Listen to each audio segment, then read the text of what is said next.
Good morning, grade 11s. Today our lesson is on trig ratios from 0 degrees to 360 degrees again, but this is part 2.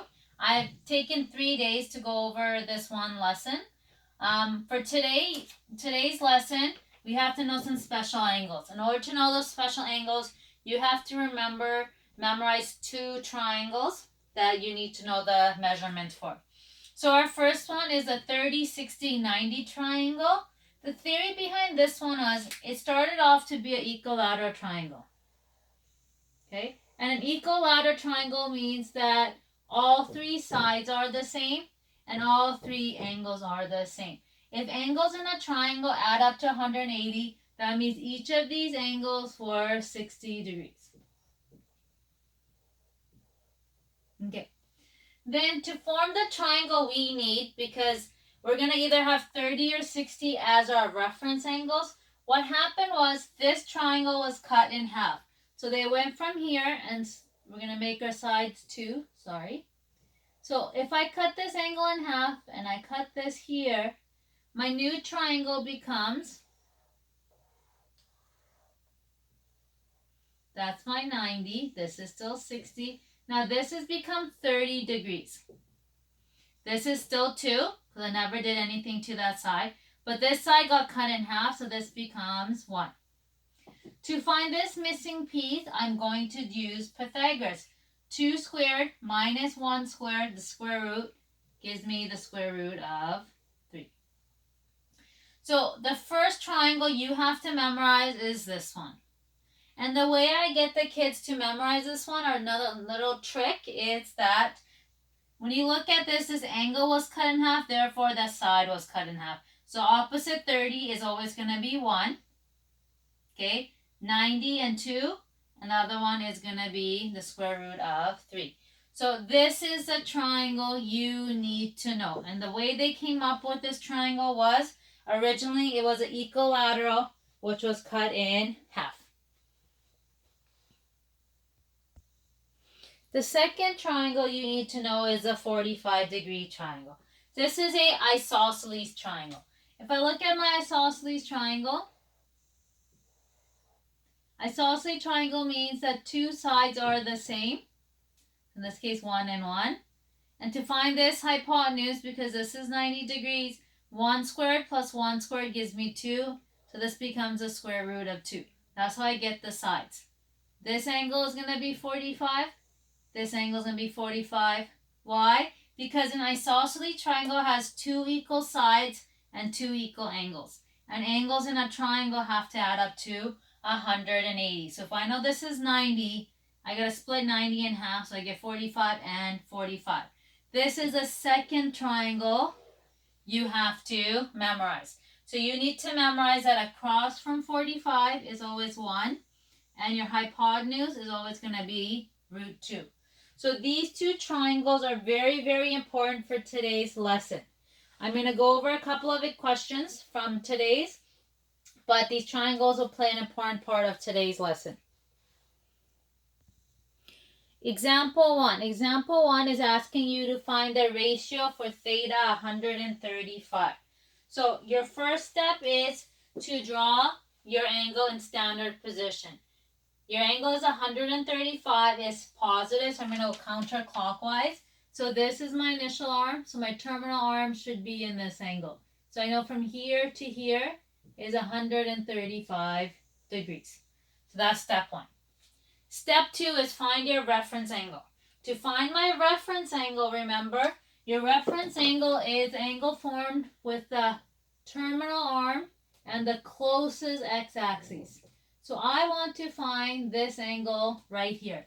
That is my reference angle. So in order to find that, I know from here to here is 135. So I'm going to go 180 minus 135, which gives me 45 degrees. So this angle here is going to be 45 degrees. Once I figure out my reference angle, I can use my special triangle. So this is step number 3. I can use my special angles to label my sides. Right? Because this is 45, this is 90, This is also 45 degrees. And remembering my triangle, it's an isosceles. So this will be 1, this will be 1, and this will be root 2. So now I know the 3 sides of my triangle. But I'm in quadrant number 2. In quadrant number 2, my x is going to be negative. So that's going to be -1, positive, and positive. So I wrote the appropriate ratios for the special triangle. And then step number 4, I have to find my ratios.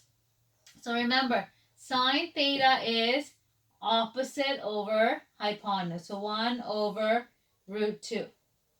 And remember from our radical chapter, I can't have root 2 on the bottom. I have to rationalize my denominator. So I'm going to multiply this by root 2. I'm going to multiply this by root 2. So it becomes sine theta is equal to root 2 over 2.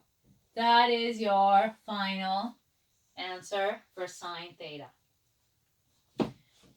Cos theta is equal to adjacent over hypotenuse will be -1 over root 2. Again, I gotta multiply by root 2. I gotta multiply by root 2. So cos theta is gonna be equal to -root 2 over 2. That's the best answer. And my tan theta is gonna be equal to opposite over adjacent. So 1 over -1, which gives me -1. So those will be your 3 trig ratios. And you'll be doing this for every single question in the homework today. But when you find your reference angle will either be 45, 30, or 60. And based on those two, because I know my special triangles, I can come up with the sides. Example 2 is find the ratio for theta equal to 300 degrees. So first step is to draw my angle in standard position. It's positive, so I'm going to go counterclockwise. So I know 300 would end up somewhere here. Because 90, 180, 270, 300.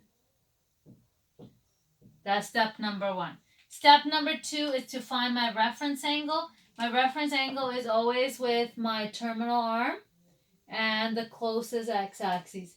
So I'm looking for here. To get my reference angle here, I know a full circle is 360. So I'm going to go 360 minus 300. So that's going to be 60 degrees. And that's my triangle that is formed. I know that's 90. This one would be 30 degrees.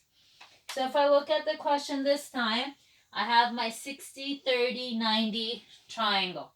Now I have to label the sides. Remember, always across from 30 is your 1 because I half the angle, so I half the side. My diagonal is always 2. I can use Pythagoras, and that gives me root 3. Now I have to remember in quadrant number 4, my y is negative. So that's going to be -root 3. Now I have to find sine theta. Sine theta is opposite over hypotenuse. So it'll be -root 3 over 2. I don't have to rationalize because that's a number. Cos theta is going to be adjacent over hypotenuse. So it's going to be 1/2. And my tan theta is going to be opposite over adjacent. So -root 3 over 1.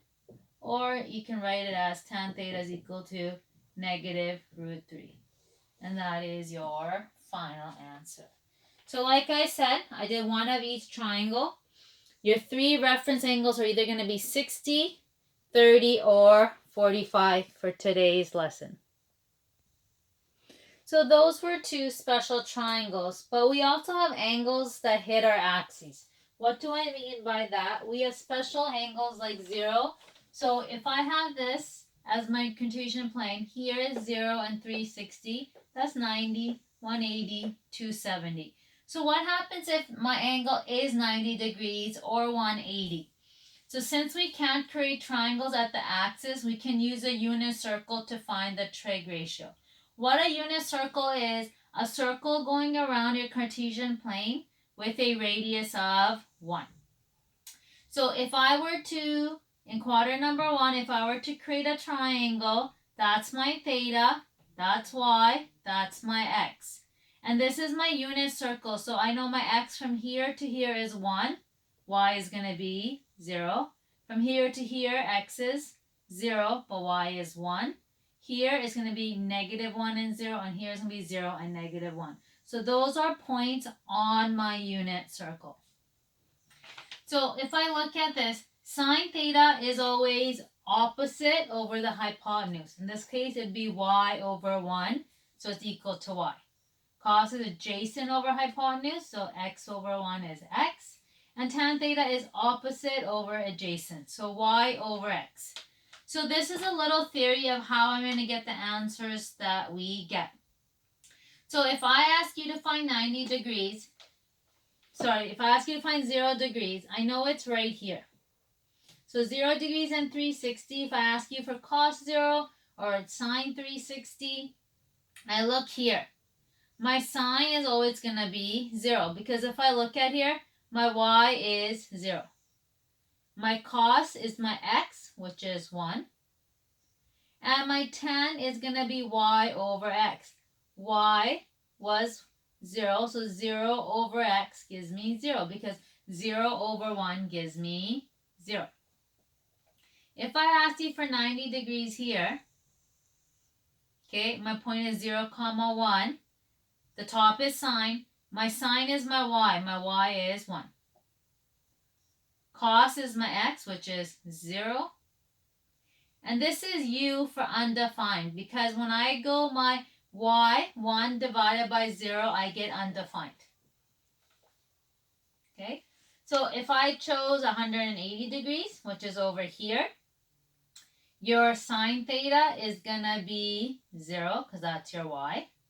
Your cos theta is going to be -1 because cos is equal to x. And this is going to be 0 because this is going to be 0 because y divided by x gives me 0. Here, same thing. If I say 270, you have -1. Why is that? Because my y is -1, my x is 0, and this will be undefined because -1 divided by 0 gives me undefined. So that's a lot of theory to remember. So I always tell the kids a little trick. If you want to memorize this, here, that looks like a dumbbell. My weights with the line. So that's my positive dumbbell. That's my negative dumbbell. This is IOU, positive. This is negative IOU. Just a little acronym to remember if I give you angles on a axis. I'll give you a couple of questions. I'll do a couple of examples with you. Example 3, find the 3 trig ratios for theta equal to 90 degrees. So I'll start by drawing my Cartesian plane. I know my angles up here is angle on a line. So I know on this one I have IOU. So I know my sine theta would be equal to 1. My cos theta would be equal to 0. And my tan theta would be equal to undefined. Theta 270, I would set up my Cartesian plane. That falls here. I know here it's -1 IOU. So I know this would be sine, cos, and tan. So angles on the axes is no calculations. It's just more memorizing. Okay, so thank you for listening. We're getting close to the end of this chapter. So if you have any questions or concerns, please email me or send me a message on Teams. And thank you, and bye.